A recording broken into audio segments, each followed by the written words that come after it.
situations continue every single day, and I will continue to fight for children's rights until I can fight no more. Well, I think we saw in the video, you don't just talk the talk, you walk the walk, you travel, you get out there.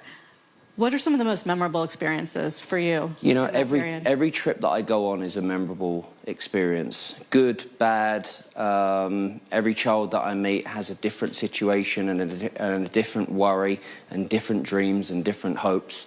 You know, the first time that I sat down with UNICEF, I said, okay, take me to a place that is the worst and needs the biggest help. And the first trip that we went on was Sierra Leone, and it was just after the conflict, and that was a long time ago. And I met some incredible children, and I always tell the story that whenever I meet these children, you know, obviously I'm very lucky to have 4 amazing children. These children are in completely different situations to what my children are and to other children around Europe that I've met and around the world that I've met, but they have the same smile. They have the same smiles. Whatever situations they're in, their smiles are the same with these kids. So there's so many different situations that I've been in, that I've seen. You know, I visited so many different places, like I said, Thailand, Nepal, China, and recently India, which India really opened my eyes because these young people were championing for change. And I went to this women's centre that these girls were incredible, talented, driven, and it was inspiring. What about the 7 Fund? How did that come to be? What is that? Well, we came up with the 7 Fund because, you know, over my time with UNICEF, we've seen an incredible amount of change. And I've seen personally, you know, there were certain things that we had to really focus on. You know, education, you know, forced early child marriage, immunisation. So all of these things that we really needed to focus on, and that's why we set up the 7 Fund. So we've been able to help millions of children over that time. It's something that we've been very proud of. But during that time, I also noticed how girls were getting left behind. And that is one thing, obviously having a daughter myself and seeing how girls get left behind and they don't have, you know, equal access to education and to healthcare, and they are forced into early marriage, which then takes them out of their education.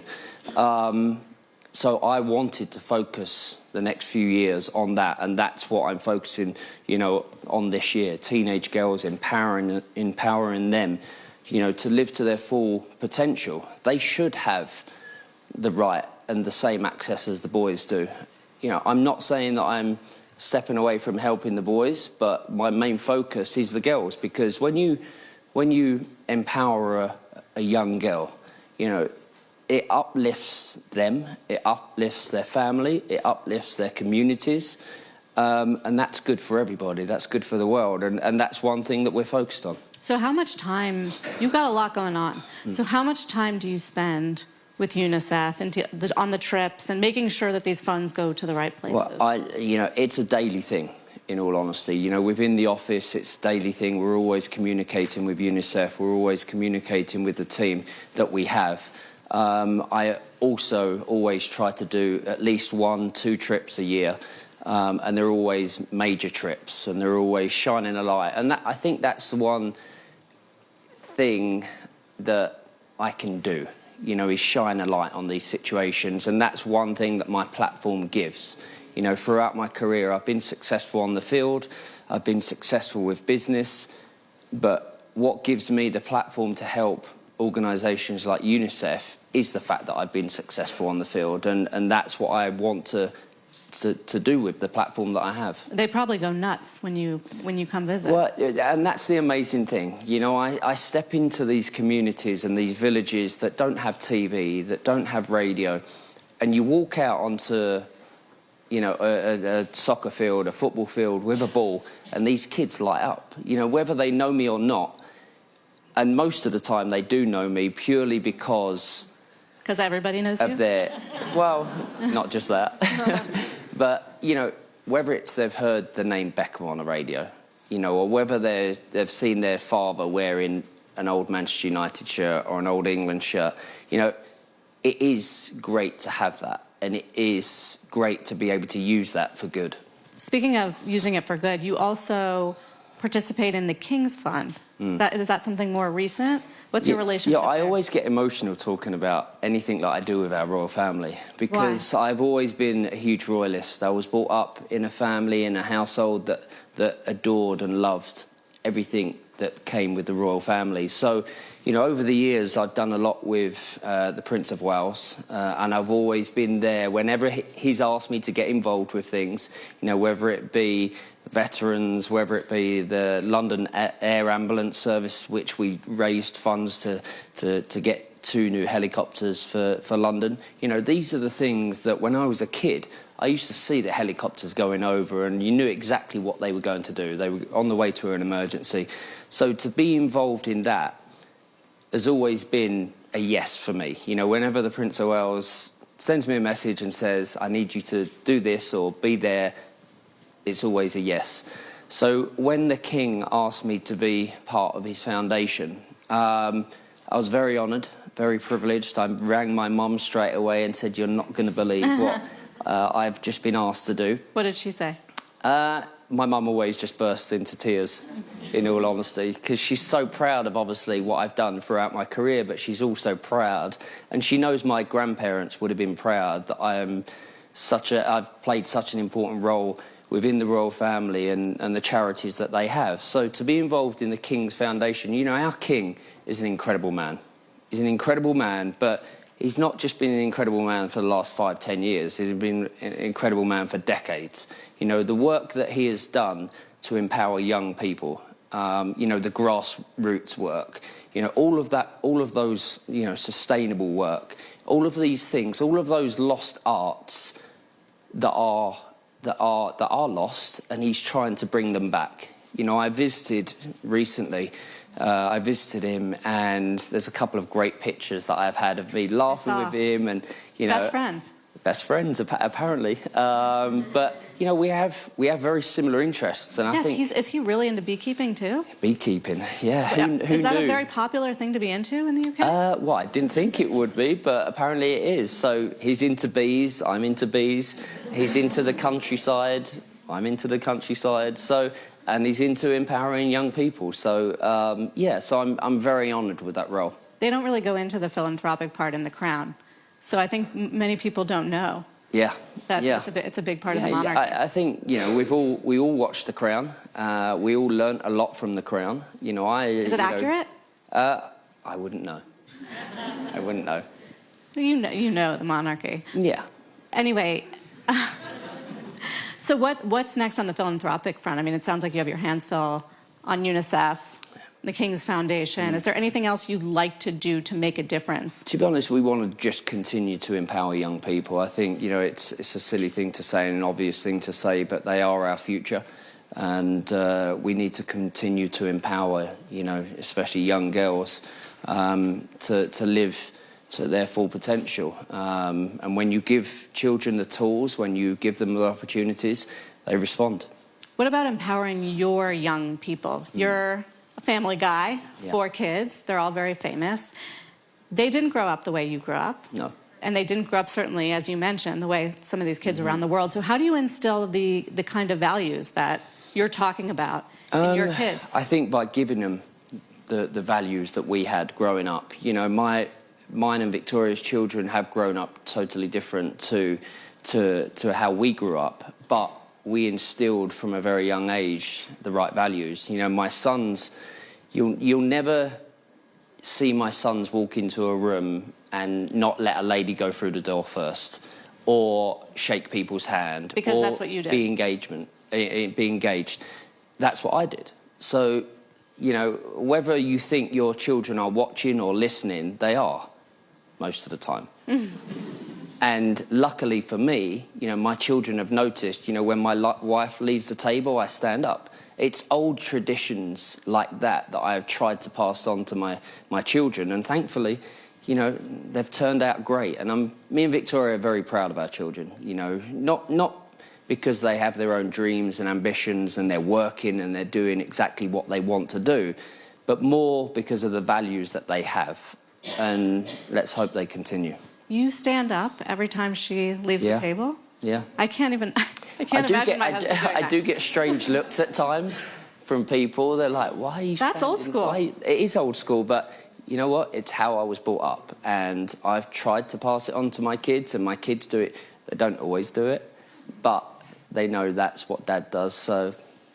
We watched in the Netflix movie and learned a lot about you. I think you've really opened up, and your relationship and your marriage. And I know Victoria's doing a Netflix movie of her own. She is. Why did you decide now is the time to let people in? Well, it took me actually 10 years to do my documentary because I never really felt that I was ready to look back at my career at that point. When I finished, when I retired, I believed that there was more I wanted to do. So it took me a while to agree to it, and then it came round to the 10-year anniversary of me retiring. I thought maybe this is the right time to do it. So then we looked for the right director. We found Fisher Stevens. Then we looked to have the right partner with Netflix. And then it was all about Fisher making me as uncomfortable as possible to deliver what he delivered. And he did that. Every time I sat down with him, I felt uncomfortable. I didn't want to be there. I didn't really want to talk about things, because I'd never talked about those things before. You know, I'd put them away in a box, I'd locked it up and thought, I'm never going to have to talk about it. But it was good for me. You know, I hold a lot of things in, and it was good for me to actually sit down and talk about these things. So you know, I said to Victoria, I'm only going to do this once, and I'm going to do it right. And it turned out great, you know, to know that it was so popular around the world and people got to learn a different thing about me. You know, that made me very proud of the show that we made. So then leading on to Victoria's, that actually it was quite hard to get her to agree to it, and I was the only one that was going to make that happen. So why? She didn't want to do it? She did, well, no.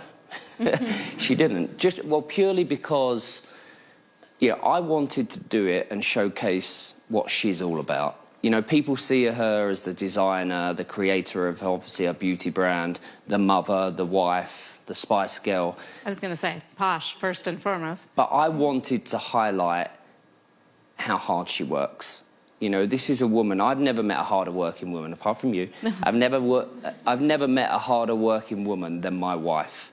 And I wanted to show that. I wanted to show everything that goes into her design, everything that goes into her brand, what she does outside it, all the decisions that she makes.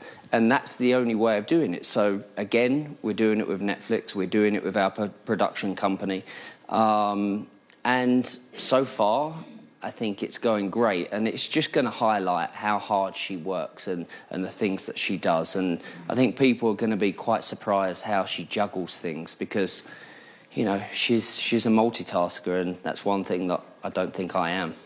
How did your kids react to the documentary? Well, well, none of us had seen it until the premiere.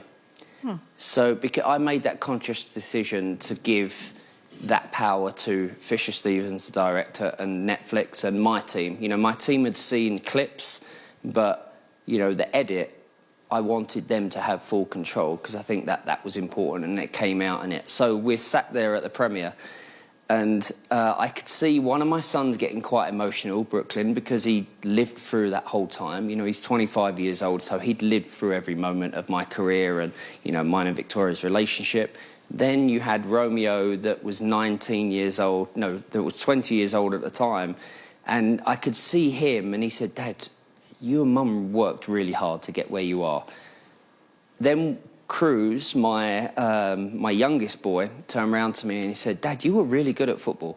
That was his reaction. I was like, yeah, well, Dad used to do that. Sorry. And Harper was just, I mean, Harper sat there, and she was probably the one, as well as Brooklyn, that I was probably most worried about watching it, because he'd lived through the whole thing. And, you know, there's some moments where you see him crying in the car because of the amount of people around the car and the paparazzi. So I was worried on that side for him. But then I was also worried for Harper, because, you know, it's the first time that she'd seen all of that. So, you know, but they loved it. And the moment at the end where people all talk about, you know, the moment where mum and dad are dancing in the tent and embarrassing them, you know, that was a moment where I look back and it just naturally happened. You know, we'd been in the tent. That dancing is like went viral. It went viral, I know. And it was, you know, that was one of the most rewarding moments for me.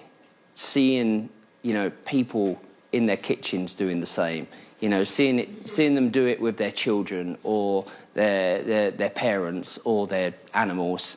You know, all of those things happen through that moment. And, yeah, and that was just a natural moment that actually happens most weekends. You know, mum and dad always embarrass the kids at the end of the night. You guys dance most weekends? Yeah.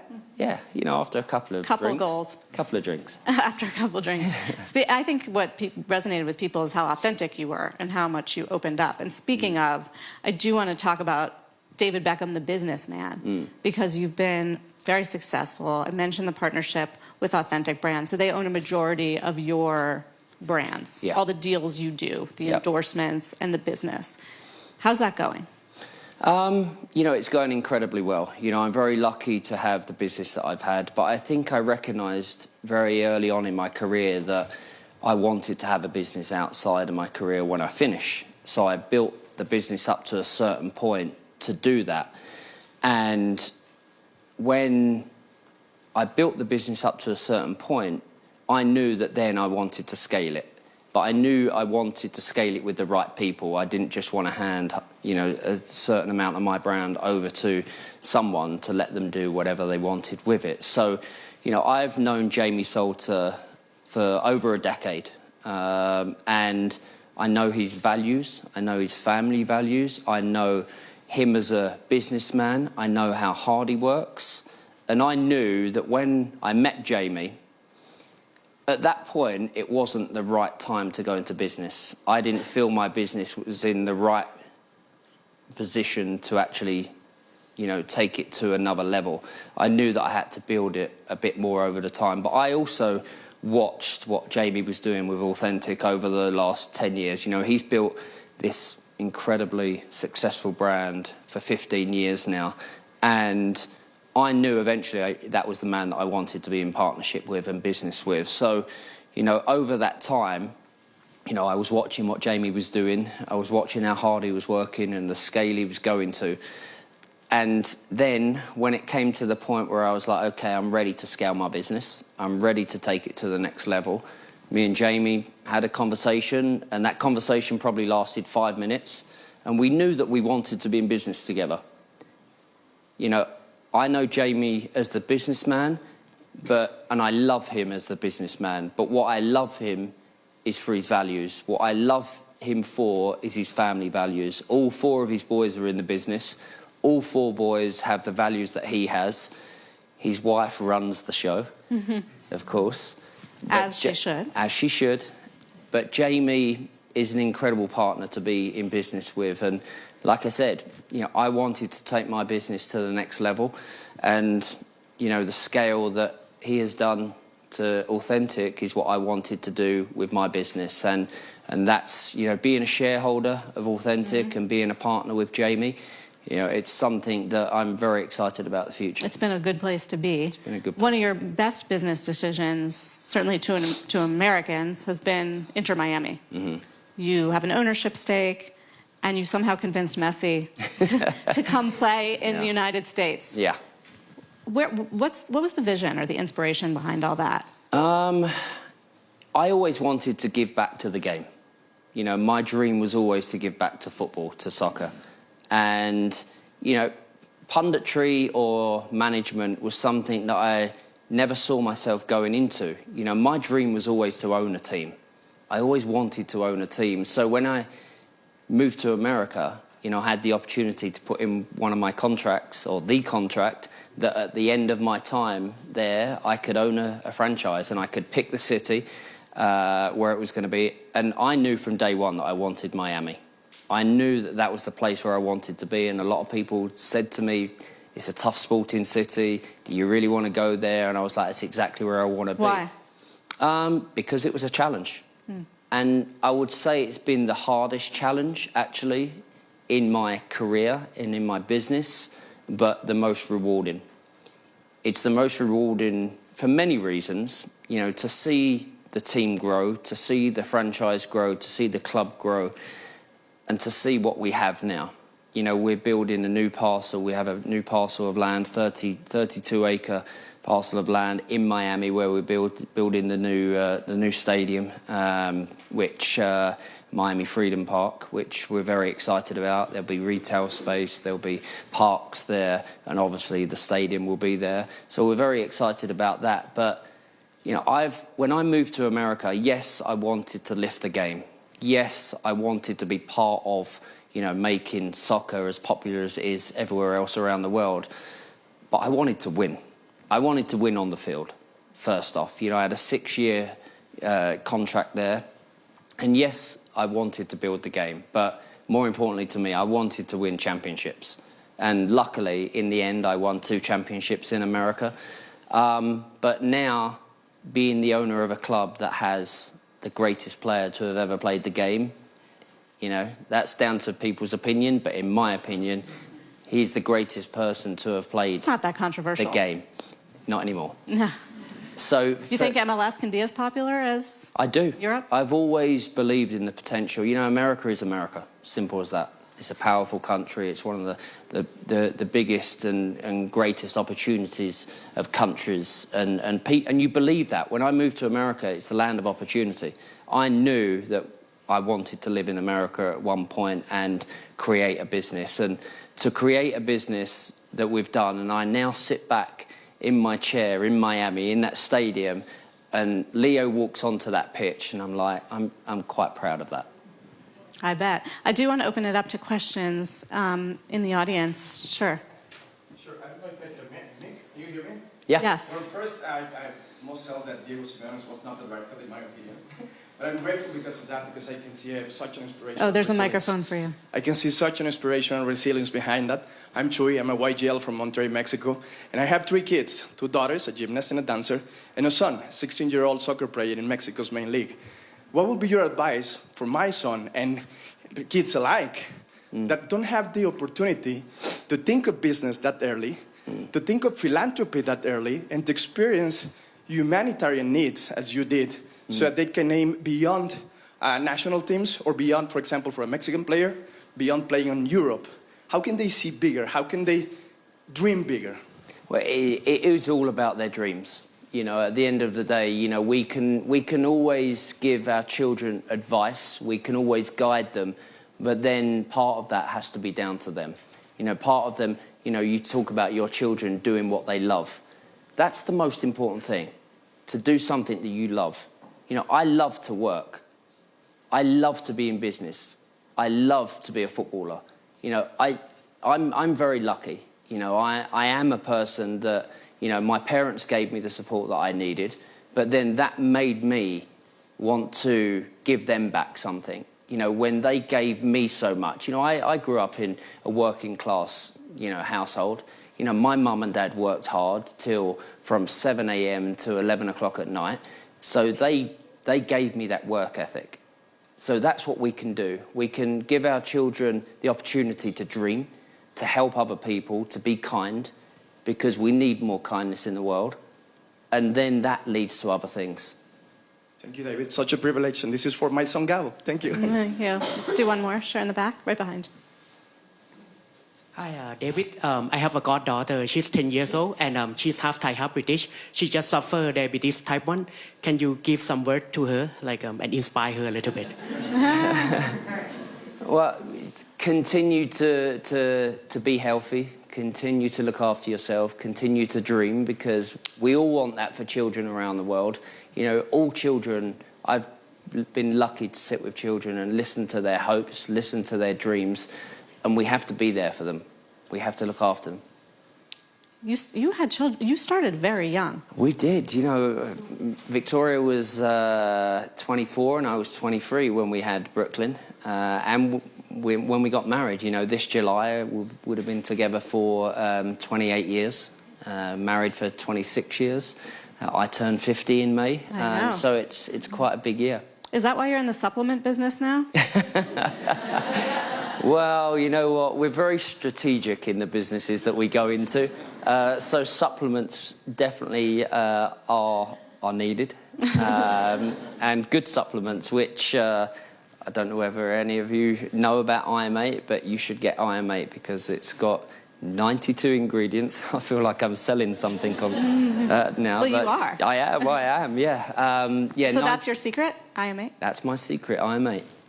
How do you know what to say yes to and what to say no to? I'm sure businesses come to you all the time. I'm very lucky to have good people around me. I'm very lucky to have good opportunities. But in all honesty, I go with my gut.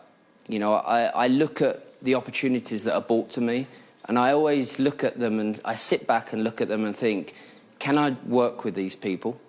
Can I work with these people for a long time?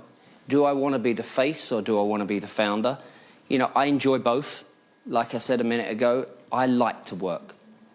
I think that's why me and Jamie are best friends and have the same values and interests, because we both like to work. So that's the thing that I always go with. I always go with my gut. Is there an authenticity? Because, my fans, the people around me, people that look at what I do, it has to be authentic because they see through that. So everything that I do has to have some kind of connection. You're clearly very inspirational.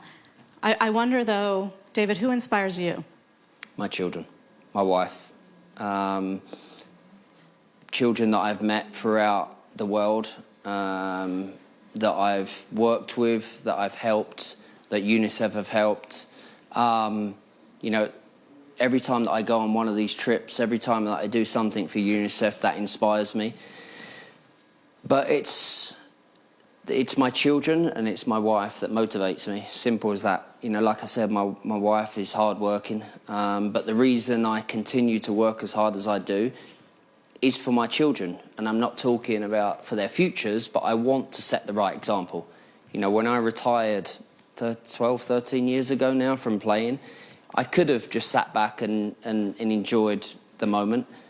But when I grew up at Manchester United, I had one of the biggest and best business leaders inspire me and teach me, Sir Alex Ferguson. And every time that we do something in business, every time that we have some success, yeah, of course we enjoy it, we celebrate it, but the next moment we're on to the next thing. And that was exactly what Sir Alex Ferguson taught me. He taught us, when we won the treble in 1999, we broke all records. It had never been done before. We won the Champions League, we won the FA Cup, and we won the Premier League. It had never been done before. The next morning, the boss said, okay, I'm glad you enjoyed that last night, but today we go again. And next year we do the same. And that's what I always had installed into me. Well, David, thank you very much for giving all of us a snapshot into how you think and how you operate. It really was a treat, so thank you. Thank you very much.